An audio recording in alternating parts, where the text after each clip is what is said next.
Halo guys, welcome back to my channel. Di video kali ini kita akan membahas kasus yang dialami oleh keluarga Durham, dan ini dilakukan oleh seorang remaja yang berusia 18 tahun yang bernama Zachary Latham. Dia adalah seorang prajurit muda di National Guard di New Jersey.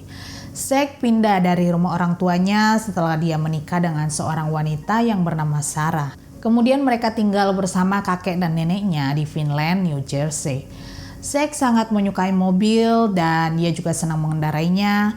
Hanya saja dia suka ngebut-ngebutan di jalan dan juga orang yang sembrono.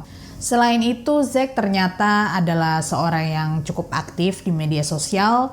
Dia bahkan memiliki akun TikTok pribadi.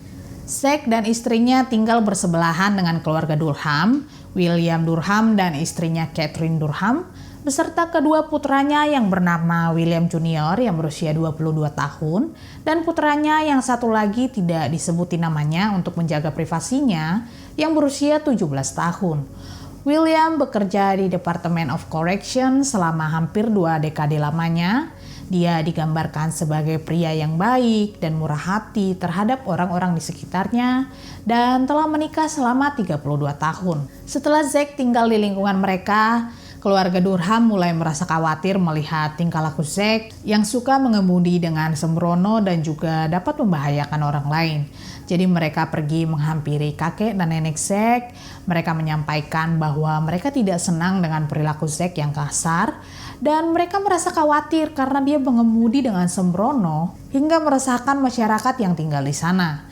Sebenarnya keluarga Durham mencoba menjelaskan masalah ini dengan harapan kakek dan nenek Zach dapat menasihati cucunya itu. Kakek dan nenek Zach lalu menyuruh cucunya untuk pergi ke rumah keluarga Durham untuk meminta maaf karena telah mengemudi seperti orang bodoh yang pertama kali mendapatkan lisensi. Tapi ternyata Zach tidak benar-benar minta maaf pada mereka. Maksudnya Zach memang sudah minta maaf, tapi setelah itu dia kembali menjadi orang yang mencengkelkan dengan mengemudi dengan sangat kencang dari yang seharusnya. Keluarga Durham sangat kesal melihat Zach yang tidak peduli dengan lingkungan sekitar. Dia mengabaikan keluhan yang telah disampaikan sebelumnya.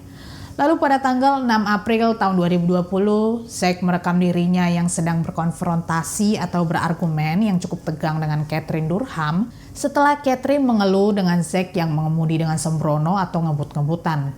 Dalam video tersebut, Zach memanggil Catherine dengan nama Karen, kemudian dia memposting video tersebut ke akun TikToknya. What are you gonna do, Karen?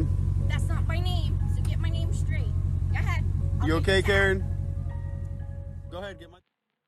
Video tersebut ternyata mendapat banyak komentar di TikTok dan juga telah ditonton sebanyak 3 juta tayangan. Dan sebelumnya Zach tidak memiliki banyak followers, tapi setelah dia mengupload video tersebut, dia benar-benar berhasil mendapatkan perhatian dan juga simpati banyak orang. Beberapa hari kemudian, Zach merekam video saat dia berhenti di rumah keluarga Durham, di mana saat itu keluarga Durham sedang melakukan pekerjaan di halaman rumah mereka, dan Zach berteriak dengan mengatakan kalau mereka sekarang sudah viral. Di video lainnya terlihat putra Catherine, William, terlihat menghampiri Zach. Dia mencoba menarik Zach keluar dari mobilnya, tapi dia gagal. Zach kembali memposting video tersebut di akun TikToknya dengan caption, "Anak Karen menemukan kalau videonya viral dan mencoba membawaku keluar dari mobil." Sebenarnya keluarga Durham mencoba membawa kasus ini ke jalur hukum, tapi pengadilan tutup sejak pandemik virus corona, jadi mereka tidak bisa melakukan apa-apa. Petugas kepolisian dan hakim yang tinggal di daerah itu juga tahu mengenai perilaku Zach. Mereka bahkan punya bukti video yang menunjukkan kalau Zach adalah pengemudi yang sembrono, tapi polisi tidak dapat melakukan apapun. Hal ini benar-benar menyebalkan mengingat dia adalah seseorang dari National Guard yang seharusnya melayani dan melindungi masyarakat di sekitarnya, tapi Zach benar-benar berbeda. Dia justru meneror tetangganya dan meresahkan orang-orang yang tinggal di lingkungan sekitarnya. Selain itu, dia bahkan memanfaatkan kejadian ini dengan merekam beberapa video dan memposting video tersebut di akun TikToknya hingga membuat orang-orang bersimpati padanya. Semakin banyak yang menyukai dan menonton video tersebut, maka semakin dia akan melakukan hal yang lebih gila lagi. Lalu pada tanggal 23 April, Zach kembali memposting video di akun TikToknya, tapi video itu sekarang sudah dihapus. Dia berpose dengan memegang pistol dengan caption, "Ini adalah cara untuk menangani tetanggamu." Ini benar-benar ancaman yang seharusnya dengan cepat ditangani oleh pihak yang berwajib. Tapi sekali lagi, polisi tidak menanggapi hal ini dengan serius dan mereka tidak melakukan tindakan apapun. Lalu pada tanggal 4 Mei tahun 2020, Zack yang saat itu sedang berkendara di jalan, tiba-tiba membelokkan mobilnya ke sisi jalan di mana saat itu salah satu anak Durham yang berusia 17 tahun sedang mengendarai sepedanya. Zack mencoba memukulnya, mencoba mengusirnya dari jalan, dan membunyikan klakson yang sangat kencang saat dia melewatinya. Keluarga Durham akhirnya memutuskan untuk menghadapi Zack. Mereka mengantilkan mobil Zack di jalan, lalu menariknya keluar dari dalam mobil. Dan saat itu Zack bersama dengan teman-temannya, dan kejadian itu juga direkam oleh Catherine. Mereka lalu menanyakan mengenai Zack yang mencoba untuk memukul putranya dan sengaja membelokkan mobilnya ke arah putranya. Tapi Zack membantah tuduhan itu. Dia bilang kalau dia hanya membunyikan klakson mobilnya lalu dia pergi. Zack kemudian mendorong Catherine ke belakang, kemudian dia masuk ke dalam mobil dan pulang ke rumahnya. Zack lalu tiba di rumah dan Sarah istrinya mulai merekam saat kedua anak Durham datang menyusuri jalan menuju rumah mereka. Dan Sarah menyuruh mereka untuk kembali karena mereka tidak disambut di rumah itu. Dan mereka tidak akan menyukai apa yang akan keluar dari dalam rumahnya. Dan saat itu sangat jelas kalau Sarah dan Zack mengancam seluruh keluarga Durham setelah William dan Catherine juga tiba di sana. Keluarga Durham datang ke sana dengan tangan kosong, mereka tidak memiliki senjata sama sekali. Dan sepertinya memang keluarga Durham datang tidak memiliki tujuan untuk menyakiti Zack sama sekali. Tapi Zack tiba-tiba keluar dari rumahnya dengan membawa stun gun atau taser dan juga pisau. Zack menyerang keluarga Durham. Dia melukai lengan kanan William dengan pisau hingga akhirnya dia berlari ke garasi dan di sini terjadi hal yang benar-benar gila.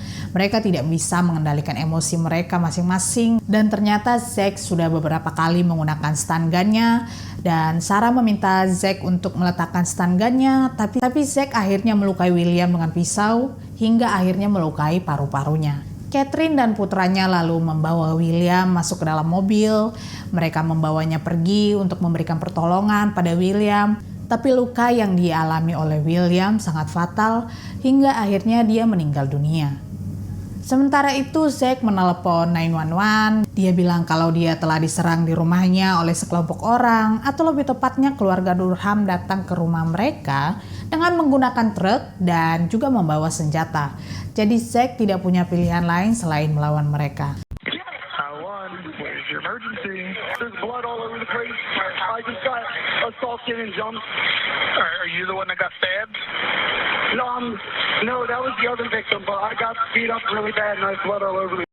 Zack benar-benar mencoba menjadi orang pertama yang melaporkan kejadian ini dan memainkan perannya sebagai korban. Zack lalu dibawa ke rumah sakit dan dia dirawat karena dia mengalami gegar otak dan juga luka ringan lainnya. Pengacara Zack juga tidak menanggapi komentar orang-orang yang mengatakan bahwa kliennya memang memiliki niat menghabisi William untuk meningkatkan popularitas di TikTok. Dengan banyaknya penonton dan orang-orang yang menyukai video tersebut, dia akan mendapatkan popularitas dan juga uang. Sifat narsis yang dimiliki oleh Zack bercampur dengan orang-orang yang berkomentar di akun TikToknya. Mereka meminta Zack untuk melanjutkan aksinya hingga akhirnya menimbulkan korban dan pada akhirnya merugikan dirinya sendiri.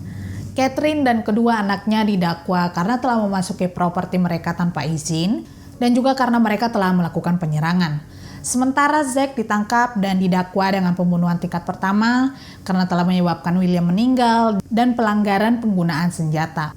Tapi Zack mengklaim kalau dia hanya mencoba membela diri pada saat itu. Dan kalau memang Zack berniat untuk membela diri, bukankah seharusnya Zack dan Sarah masuk ke dalam rumah dan mengunci pintu rumah mereka sampai polisi tiba di sana? Ada teori yang mengatakan kalau Zack memang mengambil keuntungan atas meninggalnya William dengan memposting video yang sebelumnya telah direkam oleh istrinya. Tapi sepertinya TikTok juga tidak akan mengizinkan video seperti itu ada di platform mereka. Zachary Latham ternyata tidak ditahan di penjara karena mereka tidak menemukan bukti yang meyakinkan bahwa dia perlu ditahan sampai tanggal pengadilan berikutnya yang dijadwalkan pada bulan Mei tahun 2021.